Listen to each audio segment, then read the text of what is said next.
Well, hi.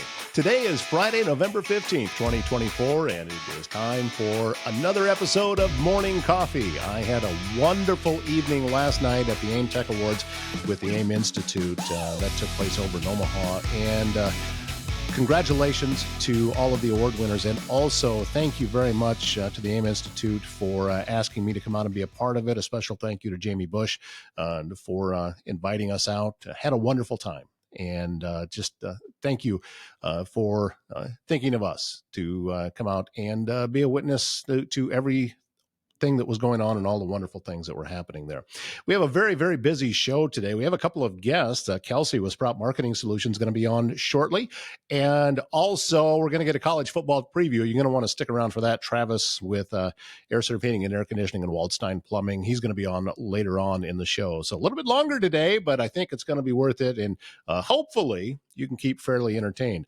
Before we jump into all of that, I want to encourage you to head over to the website Spiral of Accountability, especially if you're a business owner, and you're going to want to pick up the book, Spiral of Accountability. It's written by Carol Horner, and she helps businesses be able to communicate better with each other and to be able to interact well with each other. You know how things can just kind of go sideways on you, and if you have a bad work environment, or maybe you just need to improve the work environment that you have, I think that this is the book that you need. So go to spiralofaccountability.com and pick up your copy and learn more about everything that goes on with Carol Horner's business, Synchronicity. And I think you'll find that you'll get a lot of value of inviting Carol to come out and speak to your employees and the rest of your staff. So I encourage you to do that.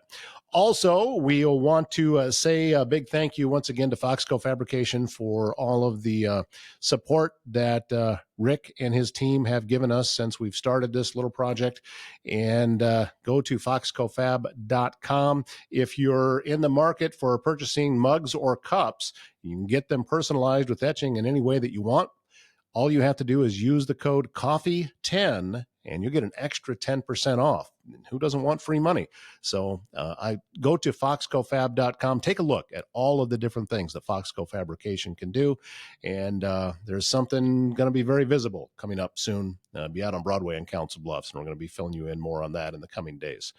So before we move any farther, I had an opportunity to talk with Kelsie Rollins of Sprout Marketing Solutions, and this conversation really got into the nuts and bolts of entrepreneurship and some of the different things that you can do with your online marketing, and philosophy about how to interact with clients, not just our own clients, but also the clients of her people that she works with as well. As about said clients again. I'm running out of adjectives. Let's see, where's my thesaurus? It's got to be around here somewhere. Anyway, let's jump into that conversation with Kelsie Rollins. Kelsie, I want to start by congratulating you because you got to have a booth at the Rev Pitch competition, which means you were one of the 5 that were selected to be able to still not making the stage, but still being able to talk to folks. And that is a huge accomplishment. Yeah, I was pretty excited. I think I texted one of my friends immediately after I found out that I was going to be a business spotlight. And I said, I've never been so excited to not win something. But it's because I knew the value that type of environment brings and would bring to my business. And I've been in marketing for 12 years, but I've only owned my agency maybe like 6 to 7 months here. So I'm not even at a full year. So the fact that I was able to be, around all those wonderful entrepreneurs and business owners in that setting that soon in my own entrepreneurial career was a pretty magical, I guess, to say the least. Well, you mentioned that you've only been in business 6 or 7 months, but that's not how long you've been doing this, because you were already getting going before you launched your business. So you were one where it was just kind of your side gig, or side hustle, as the cliche is, until eventually you say, you know what, I got to quit messing around here. I'm diving in and I'm going to get after it. And that's what how you got going. So you've been doing this longer than that. Yes, it was kind of one of those things where I started managing social media on the side, and I have a very creative, very strategic brain, and I try to learn and keep up with the trends, but I also try to adapt and make everything I put out there, that brand's own voice and tone and all of those things that go into that. And I just realized like I kind of had a knack for it, and I was really starting to enjoy it more than I was enjoying my day job, even though I learned a lot from that. I just realized like, okay, more and more people are reaching out. This is going to take, I'm working until 10:30 at night. I would like to stop doing that.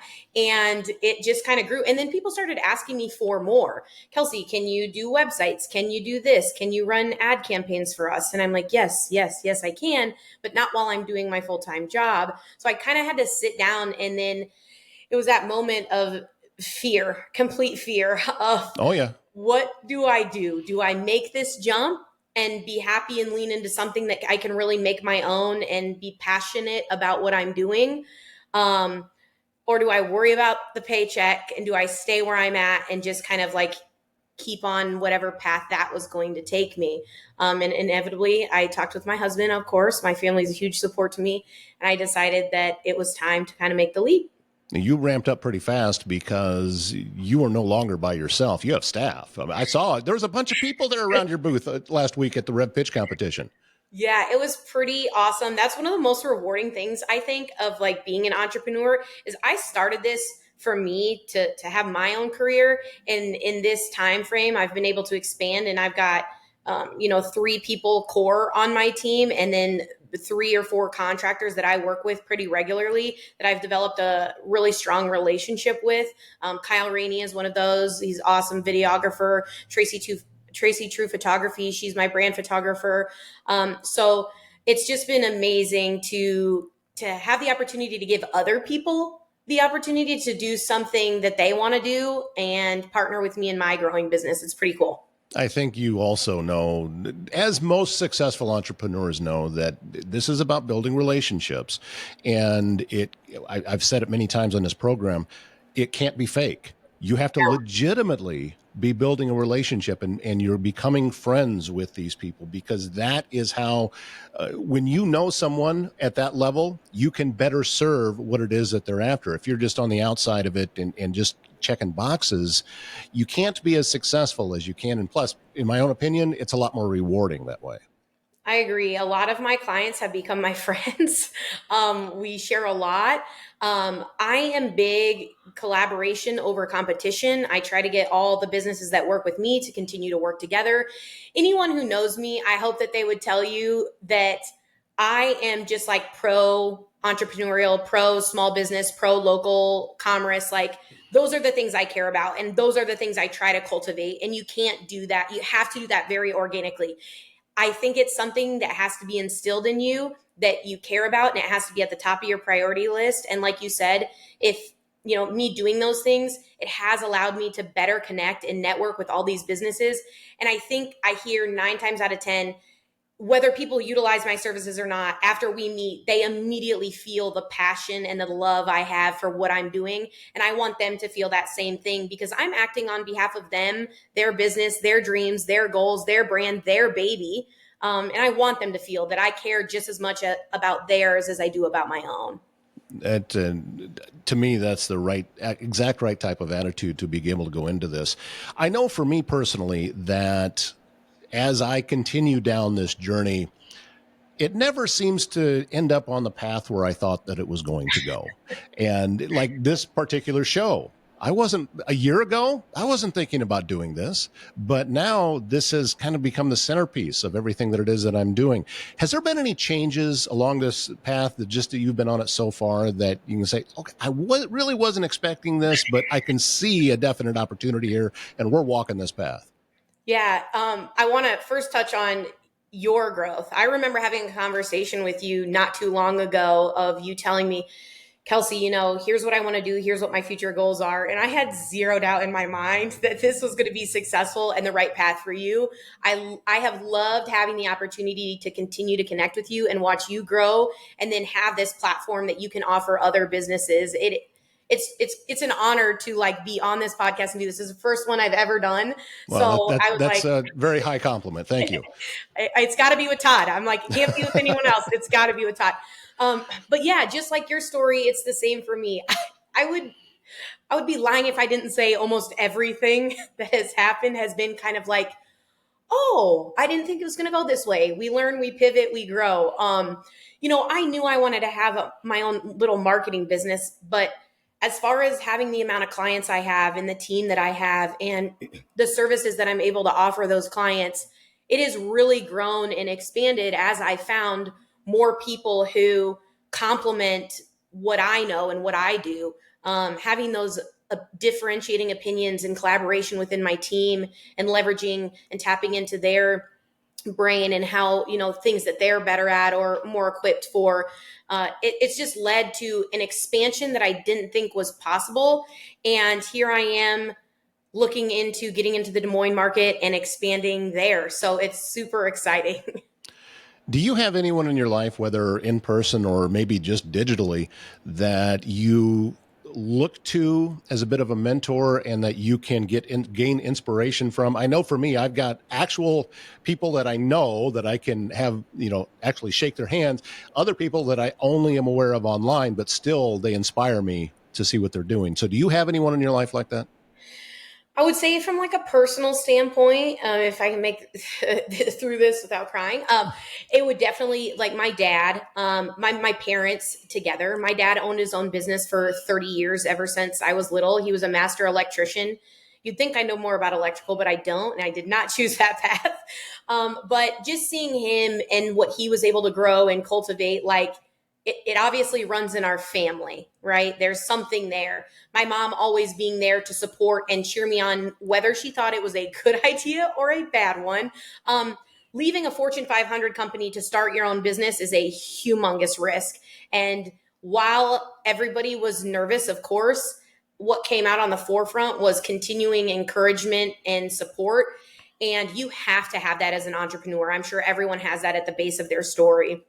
But then from a more like business aspect, like in the industry today, I had some really great mentors in my marketing like journey growing up, from my previous company to then pivoting to a very well-known digital company and digital agency.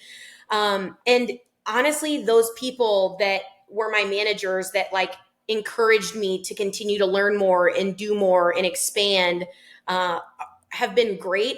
And then honestly, anyone in the industry that I see, like I am a marketing nerd. So anyone I see going out and doing something or taking a risk or collaborating or creating a space for businesses to connect, those are the people that I'm always watching and rooting for. And it continually reinstills that like inspiration back to me and wants me to do, makes me want to do more of those things. I saw at Rev Pitch when you had the banner and you had all of your clients on there, uh, wide variety of different clients. Now you yourself now have a business that is what's called B2B, business to business. That is how you need to market yourself, and that is your client base. However, not all of your clients are like that. So what's the difference?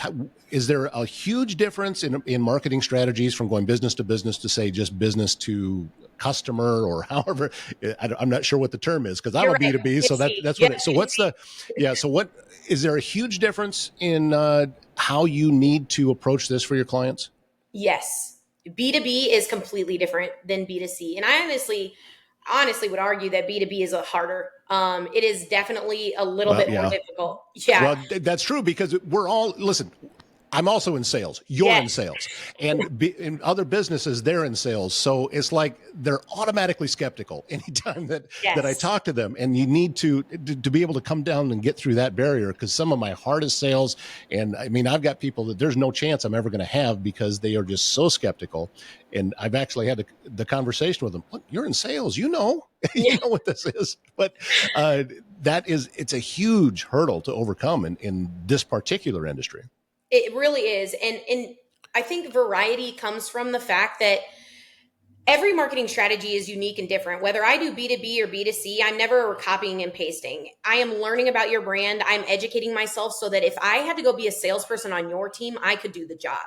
Like that is what I think sets me apart from others, is the care that I take to learn what the individual business goals are of those people, and learning their business as if it was my own so that I can talk about it so that I'm educated. I really like to everything I do to be custom and to really understand what those brands' goals are and how I can help them grow. Because what will work for one business is not going to work for another. A TikTok strategy for one business is not going to work for another. So you really have to take the time to evaluate what kind of things those businesses need and what will work for them. And variety comes from I like variety. I like to challenge myself. I really have I have learned more about agriculture in the last 4 months than I ever thought I would. And I've got some amazing agricultural clients. If you would have asked me if I would have known anything about nitrogen and ground compaction and all the different traits of soybeans and corn, you would be baffled that I even know those words now. So I just like variety because it's a challenge. And I do think everybody deserves an affordable platform to be able to market their services on. And when you go into those like niche marketing companies, usually that comes with a pretty large price tag. And of course, there's benefits to that as well. But I think my well-roundedness allows me to create collaboration and really just get to know that business, their goals, and that owner better, and market it as if it was my own. Yeah, you and I are similar in that way because I think that with what it is that you're doing, yes, there's a lot of people out there doing it. However, this is still the infancy stages of online marketing and social media marketing and this other thing. The pool is incredibly deep. Same with me, with what it is that I do. When I first started producing podcasts several years ago, there was nobody here doing it in the area. Now there is. But still, the pool is so deep that I don't look at it as competition. I think it's more collaborative because we're still building an industry. Yep. And my belief is that it's going to continue to grow, just like your industry. My belief is that it will continue to grow, and the social media aspect and the online aspect has been replacing print for a long time. And so there is, while yes, you do have competition, at the same time, plenty of room for collaboration because the pool is so deep and the potential clients are so many. Yeah, I agree. And I think one thing I try to look at, as it grows, because I won't pretend that I'm the only marketing agency within 50 miles. There's tons of marketing individuals. And kudos to them. There is enough to go around. There are some clients that I will be best suited to serve and work with. And there are other clients where I will give a recommendation that they work with someone else because of what they're doing. I really want people to find the best fit for them, for their marketing budget, for their needs, for the partnership and how they work. And there's plenty to do that. And I think what makes me versatile is I actually started marketing with 7 years in direct mail and email. So I have a vast background of actual paper marketing. And I think what people look at now is, okay, everything is digital. But what happened, right? Everyone flocked to online. It's very competitive in the marketplace. You're paying a lot more from a cost per click perspective. You're paying a lot more for views. You're dumping a lot more media on a lot of different platforms. So it's one of those things where I really try to diversify my clients' marketing portfolios because everyone's in the digital space. And now what's in the mailbox, unless it's political season, what's in the mailbox? Not much. So I really encourage my clients to entertain the ideas that I put together when I put together a holistic marketing plan. And I try to pull from different pieces. It's not just social that's going to make you successful. It's not just direct mail. It's all those things. And it's the right combination of those things, the right message, the right platform, the right time, the right audience. You brought up political. Did you see the same thing that I did? My numbers took a bath election week. Everything crashed. And my belief is that I'm trying to cut through the noise and I can't because everybody is so focused on that and how those algorithms work online. It just took everybody to those types of things. This week after the election, I'm starting to see my numbers recover, but it's not what it was the week before.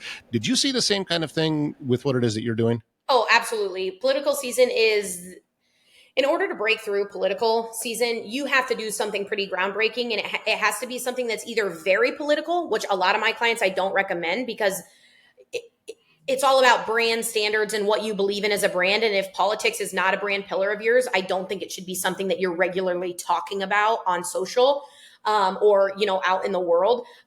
So I really encourage people during political season to remember your brand pillars and what your core focus is and what you care about as a company. And if you're not playing in that field, then there's no need to chirp in during that time frame. Not that personally or whatever, you can obviously do whatever you want to, freedom of speech, of course, but it's just from a marketing perspective. I encourage people to stay close to their brand values and their brand pillars. And during that time, unless you're doing something like really funny or really like gimmicky or catchy, which is kind of a breath of fresh air during that time, Right. you're going to see a decrease.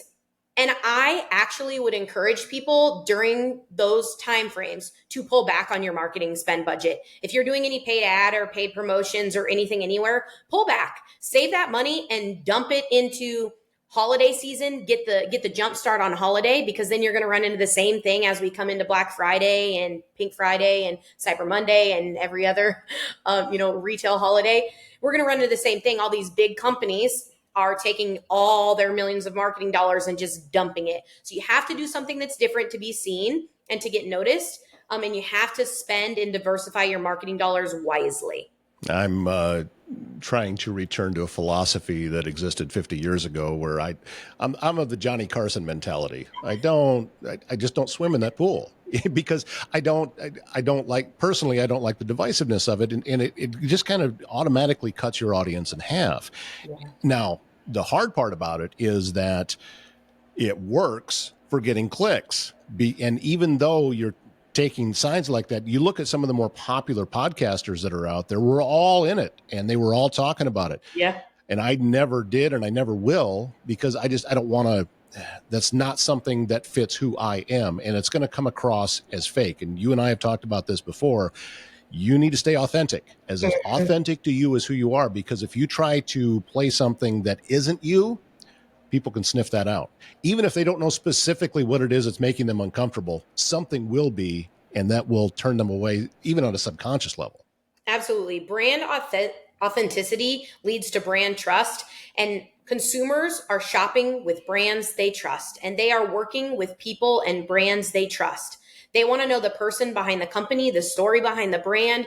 They want to know all those things. And to your point, the minute that they feel that something is off or it's fake or you're putting out a message that is controversial, you have the potential to lose a large following and clients. And so that's why I say, if politics is a core of what you're built on, if it is something that is part of your, your playbook that you talk about every week or something, then yeah, keep on brand. That's on brand to me. Talk about politics. But if it's not, just be sure that you think about the repercussions of playing in an arena where you don't normally, and what it could do to your business. Yeah, because these people they're skilled at it. So if I go diving in there, they're going to eat me alive, because I'm not ready to have those kinds of conversations and the competition, or the adversarial type of way that it goes. I'm just not ready for it. Yeah.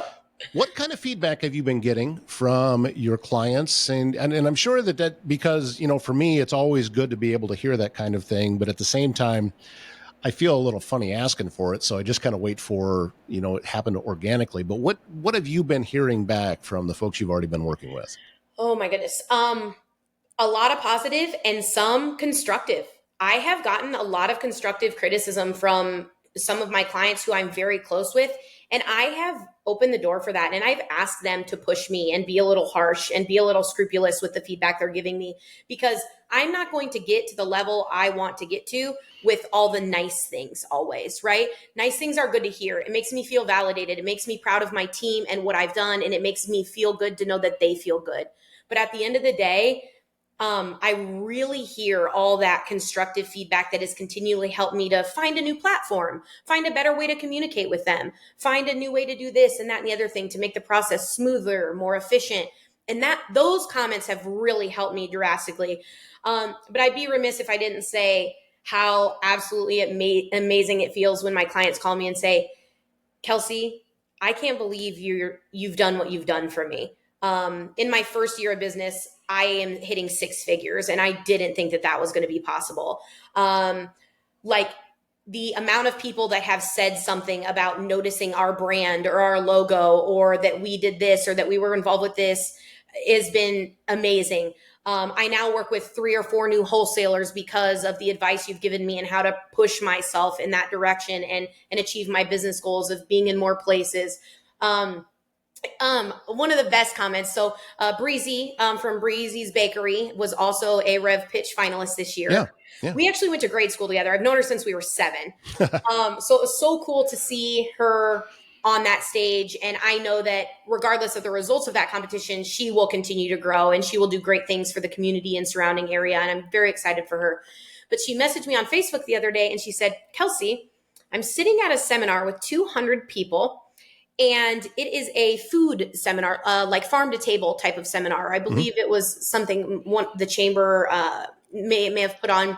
And she said, they just said, if you are looking for any help with marketing, please reach out to Kelsie Rollins with Sprout Marketing Solutions. She's a wonderful lady with a really great energy. And I immediately was about in tears. I was like, who said that? Right.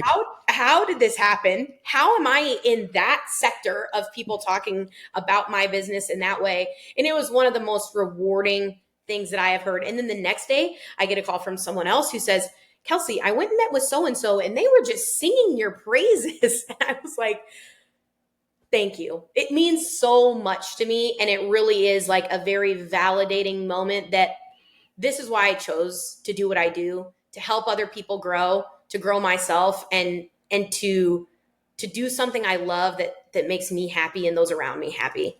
Those types of things, they're invaluable. I was at a referral group meeting a couple of years ago, and they were doing different types of activities, and to grow everyone. And one of the things they did, and I've seen it done before, is you write your name at the top of a sheet and then push it to the side, and then everybody writes something about you, and it makes it all the way around the room. So now you've got an entire sheet filled with what people, their image and their impression of you. Obviously, the vast majority of them were, he has a great voice. I mean, that was the majority, and I understand that. Easy. But someone, and I don't know yet who it was, wrote, when you talk to him, you can tell he actually cares about what you're saying. And when I read that, same kind of thing. I started getting emotional because somebody noticed, and I thought, okay, this is just part of who I am. But, that's, I think, what makes me successful at doing these types of conversations is, I don't have a big, long list. Look, I'm going to write this down, show you this right here. This is what I have, your name, and it's your business. And that's it.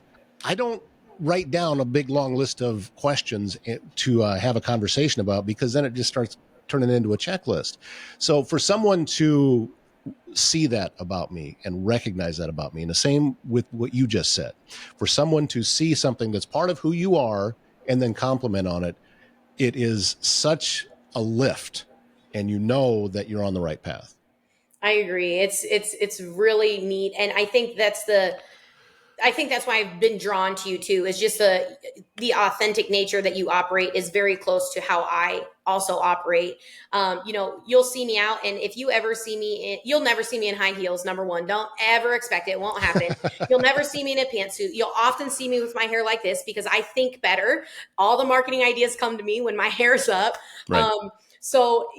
It's just, how I am to my clients is how I am to my friends and my family. And, it's just how I represent myself is you're really going to get the true glimpse of me and my brand. We are one, I do. And it's always good you can know that for yourself, but to be able to also hear it echoed back to you, it just kind of solidifies everything, because we all are operating under a little bit of that imposter syndrome. Always. And thinking that, what am I really doing here? Do people actually need what it is that I'm doing? And you would think that after 30 plus years in the radio industry that I would have gotten over that. No,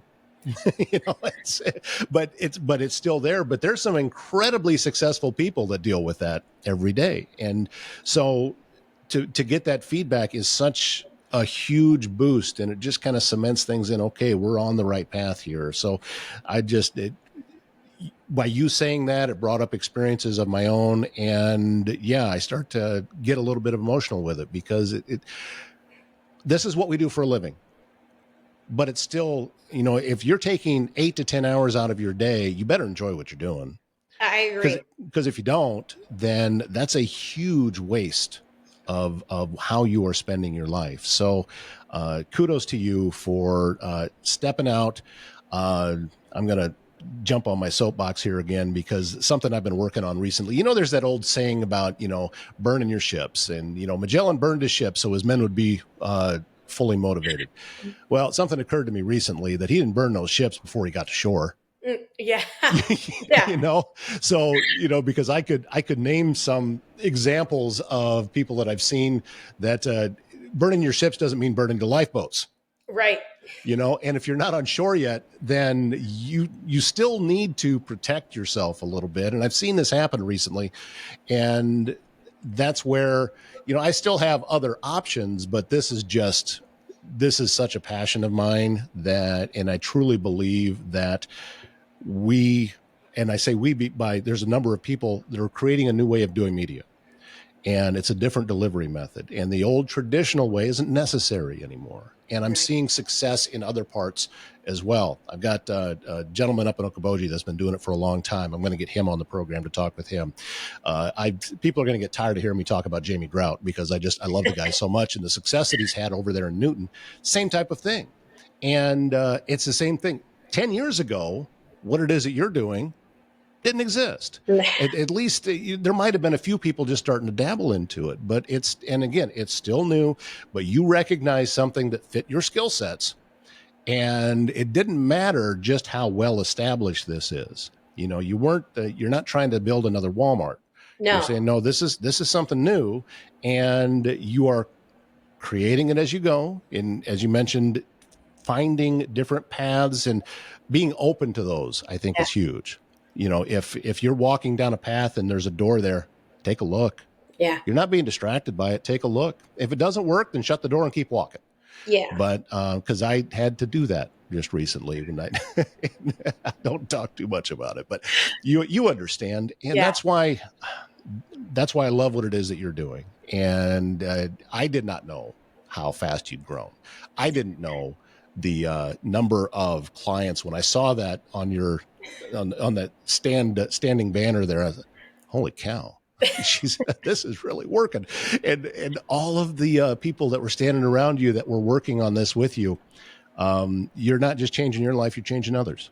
So congratulations to you and well done. And I know that, you can feel your passion when anytime that I've talked to you about it, I can tell. I'm pretty good at sniffing that stuff out. And so thank you. It has been a very unconventional journey to get where I am. And I would encourage anybody that they say always pursue your dreams. And sometimes that sounds like a little bit cliche, but I was in marketing for 7 years before I even got my degree. I didn't have that piece of paper. I was at a very well-established company and I had grown, and I was started in the mailroom, if you will, and grew to the top to where I was in line for a management position. And I was like, well, I'm doing all these things and I've kind of got them down and I'm bored and I want to learn another aspect of marketing. So I'm going to jump ship from this known path of success. So I've constantly been looking to challenge myself. And like I said, I got my bachelor's degree late in life. I got my master's degree late in life. Don't let those kind of things, and don't let people's opinions of how things should be stop you from going after and pursuing your dreams. Because if I can do it, you can do it. Yeah, just getting into those well-worn ruts that people think this is where it needs to be. Yeah. And that's not always the case. No. Sometimes it is. Sometimes it is, but not always. Yeah, if you're a doctor, I want to know that you have a degree. Yeah. But if not, go find what makes you happy and make yourself an expert in that. And that's what I did. I went and found what made me happy. I figured out the way to be, the most well-educated person in the room about that topic.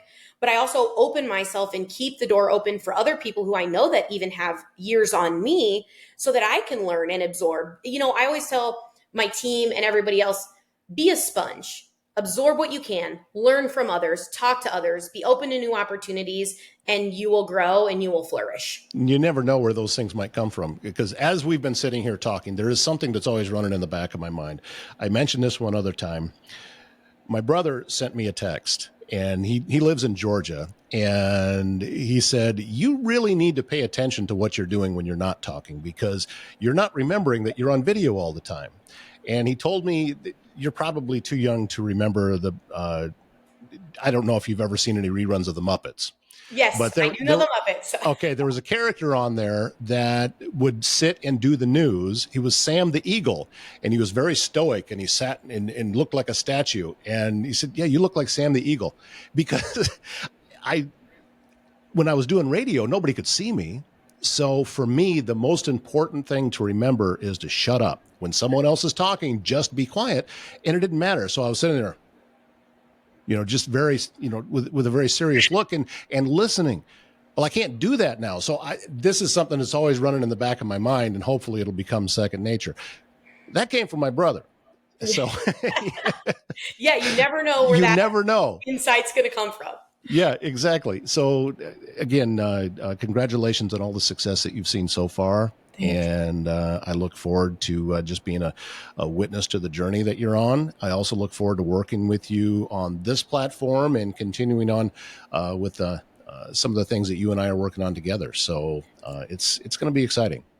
Me too. Thank you, Todd. I appreciate it. And like I said, kudos to you for creating this space where we can have a voice, and doing what you do. It's so easy to talk to you, and I just love seeing the path that you're on, and I can't wait to see how much it grows. I'm feeling a studio in your future, maybe. It's in the works. It's in the works. As you saw, Sprout Marketing Solutions is the website to be able to take a look and see what else that maybe Kelsie can do for your business. Just have a conversation with her. I'm sure that at the very least, you're going to meet a wonderful entrepreneur in the area. And at the very most, she's going to help you grow your business. And I think that that's going to be a call that you'll find is very worthwhile. We also want to say a big thank you to Prairie and Pine Real Estate Group, Keller Williams of Greater Omaha. That is Mackenzie Shelton with offices in Council Bluffs, Omaha, and Lincoln.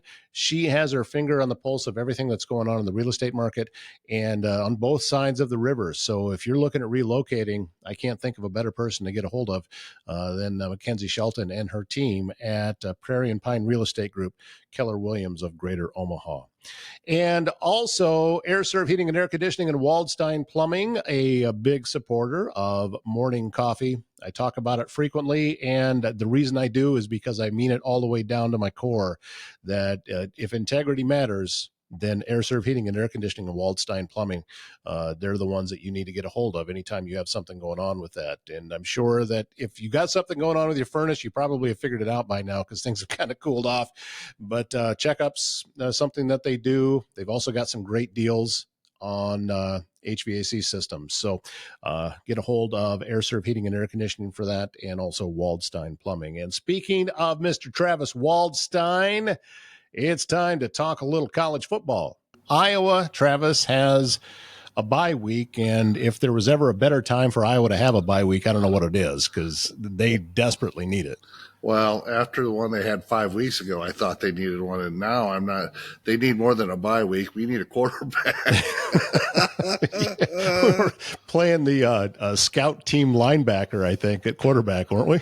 Yeah, no, yeah, well, yeah, when you got to bring in the fifth string because the first string's out, the second string got hurt, the third string's on IR because he broke his hand. The fourth string transferred over to DB because he realized once he got there he was not going to be a quarterback in the Big Ten, and so we have some kid from San Diego that played at Colorado State and I did like 7 snaps. Yeah, he wasn't even a starter at Colorado State. No, he was a reserve, and he came in. He scored a touchdown. I'll give him that. So, but yeah, a little bit of the deer in the headlights look. But Ricky Stanzi didn't look like an All-American the first time he walked out on the field either. So right. He could be the next Ricky Stanzi, and we'd be like, wow, where'd this come from? But I don't know if there was a worse game played than the one at UCLA. That's the worst I've seen them all year, I think. Well, Michigan State was pretty bad. Okay, that's fair. That's fair. The last two road games that here's the deal: what it is a defense, and I mean Phil Parker's been so good for so long. I'm going to give him a mulligan, but man, he's got horses on that team on that defensive side too. It's really uncharacteristic of what we're seeing. I don't think it's the play calling. I really don't. I don't think he's doing much different. I just think the guys are not executing. You take a look, and I said it about last year. Two guys that Iowa had last year that they're really missing this year. Cooper DeJean. Now, Cooper DeJean got hurt last year about this time and missed the last couple games. Broke his leg, practice, whatever. We know that happened. Never saw the field of Iowa again. But, the other one that we forget about is Joe Evans. Joe Evans played defensive end for 4 years at Iowa. It was really good, and you couldn't knock him off the ball. And what UCLA was doing last week in between the tackle and defensive end, that did not happen with Joe Evans. And, there's something about that front line play. I mean, Aaron Graves is a good player, but I don't feel like he's since the Illinois State game, he hasn't played great. He's played good. And, Higgins has really played good, but Nick Jackson hasn't played, I feel, as good. And our secondary, the Iowa State game, listen, they were exposed, and I'm not sure. Maybe it's just because we don't have that stud player on defense this year. I mean, Higgins can only do so much. Right. Y.A. Black is a really good. He's going to play on. Y.A. Black's going to play on Sundays. He'll be that fourth round defensive tackle that goes and plays for 12 years, that has 20 sacks and whatever in his career, but he's like a mountain of a man. You just can't move him. That's the kind of player that I think he is. So, but the other thing, you go back a couple, 3 years, if you follow Iowa wrestling, I do, back in 2020, they won, well, let's see, they should have won a title in 2020, but they got canceled because of COVID. 2021, they ran it back, and then they had the COVID year. And everyone said, oh, yeah, they're going to do this back-to-back deal to try to make it happen. And they got long in the tooth. And when Iowa got long in the tooth, their guys got hurt, and it came time to the NCAA finals. Yeah, they ended up, they ended up running out of gas. And I'm kind of wondering, sometimes players stay too long. And, I mean, I understand both sides of it, but I'm really thinking that's a case to where maybe there's some players that came back that maybe – should have moved on, but then we'd be having another conversation. So unfortunately, college football, it's cyclists. You don't keep players for 12 years. There's a reason for that, thank God, especially with our quarterback situation. But I think, and I'm not saying from a head coach perspective, but I think this might be just an unexpected transition year, especially with the offense, and just the defense was not been as good, and. Thank God the offense, especially the running game's gotten a hell of a lot better. I mean, the offense, considering they haven't been the most healthy at tight end or whatnot, has actually played really well. So, running the ball. Yeah, running the ball.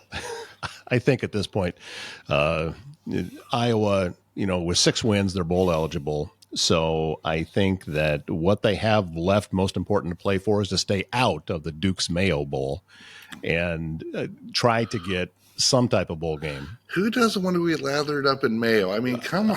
That's the stupidest tradition I've ever heard. And the fact that the Duke's Mayonnaise Company put that in the contract that whoever wins has to get mayo dumped on them. That is so disgusting. Yeah, because I'm a Miracle Whip person. All right, let's jump over.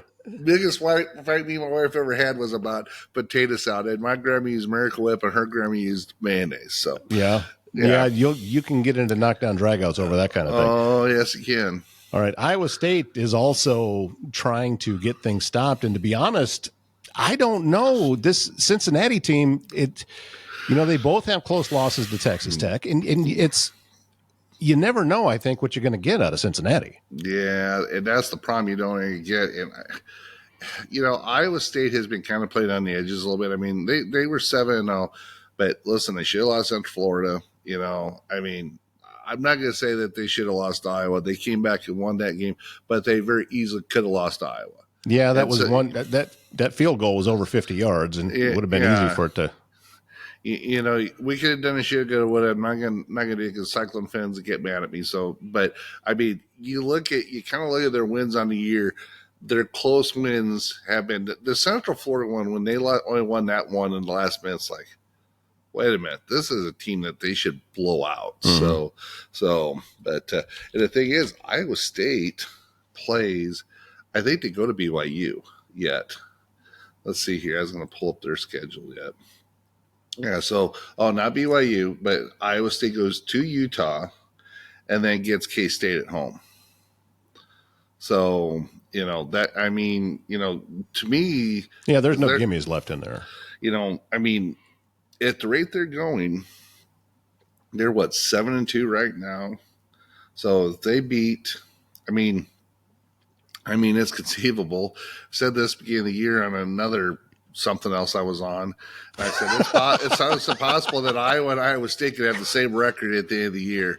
You know, and I think it was more like when Iowa had one loss or two losses. I said, well, if Iowa won out, they'd be 10-2, and so could Iowa State. They'd be both considered for the year. And I think for Iowa State, if you end up finishing 8-4, which I think is a very real possibility, you know, I mean, boy, you're pretty disappointed when you start out 7-0. Right. You know, I mean, that's not tough down the stretch. I think they'll beat Cincinnati, but going to Utah, Utah has been tough. You know, I watched them play BYU the other night, and well, in my opinion, the refs gave BYU a second chance. But and then who knows if K-State, that's a board game. I mean, last year I thought that Iowa State would get waxed by K-State, and all Iowa State did was ran for 350 yards versus K-State. So was that the one in the snow? Yes, that was the one in the snow where Samu was still running the 80-yard play. I'll just let him go. I don't think Iowa State ever ran a play on the K-State side of the 50 because every time they scored, they were scoring from over 50 yards out. Hey, you know what? Sometimes better be lucky than good. So, I mean, they were figuring something out. I know that. So, I mean, that was a great game, actually, last year. So, but, you know, I watched that Kansas game, and, you know, Kansas has been terrible. I mean, you know, but then they talked about the same thing, a lot of close losses. I mean, you know, the football gods over time, you know, have a way of evening things out a little bit. And, you know, in November is a lot of time when that happens, you know, the cream kind of rises to the top. And listen, Iowa State's had a good year. But I think for the year that they could have really had, and now to lose two in a row, you kind of go, holy cow. So, right. Well, and speaking along those same lines, you know, we were looking at a 5-1 Nebraska team that is now not anymore. Yeah, they're 5-4. Yeah, and they're going to go to USC this week too, aren't they? Right. Now USC is a team. USC actually does not have a winning season. They're under 500 right now, and they have lost some games that they probably should have won. But also, I think, my opinion anyway, and Nebraska fans get mad at me. They say pay attention to your own team. But the thing is I think Nebraska is right back in the same place that they've been for the last several years, and that is, do you believe you can win the game? Because it seems to come down to confidence with this team, and it doesn't seem to matter what the coach is. Yeah, it's, I don't know. Nebraska's got to get over their second half slump. I mean, that's just period. I mean, you look at their schedule. I mean, they could win every game. It's kind of like Iowa. They could win their last two. They could lose their last three. Nebraska could win their last three. They could lose their last three. I don't know. I know if I'm a bet man what I'm betting, and of course I just had a Nebraska fan show up next to me. You know, if I know this, like I said, it's kind of like, well, this year you better take Iowa in the over because that's what they've done all year. But right, I mean, if you know, if it's even up, I'm probably betting against Nebraska. But they could go out to USC and win. They could go up to Wisconsin. They have Wisconsin at home and win that game. You know, they could. I mean, it's just this year has been so weird in the Big Ten, just with the travel and just everything else. Who knows? Yeah, who knows? The USC game, I think, is going to be tough just because of the travel out to the West Coast, and that just in itself seems to be playing havoc on teams. Getting Wisconsin at home, I think that on paper, Nebraska should win. But at that point, I mean, if they lose to USC Saturday afternoon, now you're looking at the last two games and trying to get bowl eligible, and it starts to mess with your head. And to me, that has been the biggest problem. And because I think you even see it in the fan base. Several years ago when I was in Nebraska watching the Iowa-Nebraska game, and the one that Nebraska won, and every time Nebraska scored, all the cheers were sarcastic. Oh, it won't last. Yeah, they're just going to blow another game. And then they ended up winning the thing, even though Iowa made a run at the end. Yeah, they did or pulled it off. But still, from the top all the way down through the fan base, this is a team that no longer believes that they can be good. Yeah. And that, to me, is the problem. I think that Nebraska has just as good a shot as being as good as anybody, but they have a serious confidence problem right now. Oh, yeah. Well, and the best, if they went out and won all three, of course, I'd be really mad if they beat Iowa. But if they did, you don't know. But yeah, if they did, it would probably change the direction of their program. And I think that's why they changed an OC, because Satterfield was not getting it done for him. Holgerson, I believe he was, or Holgerson, I believe he was at West Virginia, and he was at one other school. So, I mean, and when he was at West Virginia, he had some pretty good offenses. So, I don't know. But, you got a freshman quarterback, live and die with him. If you're Nebraska, I mean, I hate to say this, but you're not looking to do big things this year. I mean, I know Barry would have thought, well, the freshman quarterback, I think if you're in this position next year, then you got a problem. And the biggest thing is they have to figure out how to win one of these next three games to get to a bowl game. And I think that I got to believe, if I had to put my money, I'd say it'd be the Wisconsin game. But that's why they play the game. It's the mental part of it. And again, a couple of Iowa guys discussing nothing but Nebraska here. But if they lose against USC, now you're really feeling it. And now if they beat USC, then I think that's going to relax everybody and look out, because I think a win over USC gives Nebraska a much better chance to win the last two games. Yeah. But if they lose, now you've really got the pressure on you, and it's not just from the coaching staff, and it's not just the players; it's also the fan base. They're all starting to believe same story, different year. It's a gift that keeps on giving. There's the Hawkeye fan. There you go. Well, listen, my man, I appreciate your time as always. And as my buddy Farrell used to say, may all of your teams win. But and I'll give you the parting shot with the Packers and Bears, and say what you're going to say, and I'll bleep it out if I have to. There's kids in kindergarten that have not seen the Chicago Bears win against the Green Bay Packers. I'll just leave it at that. That's all I'm going to say. Look at that. And they play twice a year. So, and the Bears are still the Bears. So, yeah. I'm going to go back on your Facebook page and pull that picture up of you wearing a Bears jersey. But a long time ago. Yeah, you looked like you were about 12. But anyway. Yeah, I was probably about 12 pounds back then too, so I'm not anymore. But yeah. All right, Travis Waldstein, Air Serv Heating and Air Conditioning, and Waldstein Plumbing. Thank you, sir.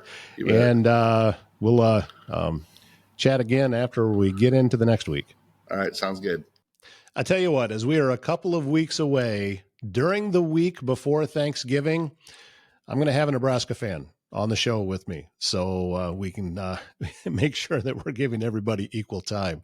I got just the guy. So he said that, yeah, he'd come on the show with me, but he doesn't know that we're going to be talking college football. But I've got a friend that every week during Thanksgiving, the barbs start flying back and forth, and it's all good natured, but it's probably going to be pretty intense, because I think there's going to be a lot of meaning on that game this year. So I promise that is going to be coming. If you know of someone that you would like to see featured on this show, someone with a nonprofit, maybe a service organization, let them know, or you yourself can reach out to me and I'll make the call. ToddStuder@gmail.com. Send me an email and say, hey, we'd like to have see if we can get this person on. And I would love to be able to talk to them about that. That's why we're here, is to be able to serve the community and the surrounding areas. So whether you're in Council Bluffs or anywhere else in Pottawatomie County, or even farther out across Southwest Iowa, I would love to be able to talk with them and highlight what it is that they do, because we have so much great things happening here. And yeah, people are better about getting their own word out, but why not come on the show and join me, and we'll give you a little boost up. That's what I'd like to do. We've made it to the end of the week. I hope you have a wonderful weekend. I'm Todd Studer, and I'll see you again Monday morning.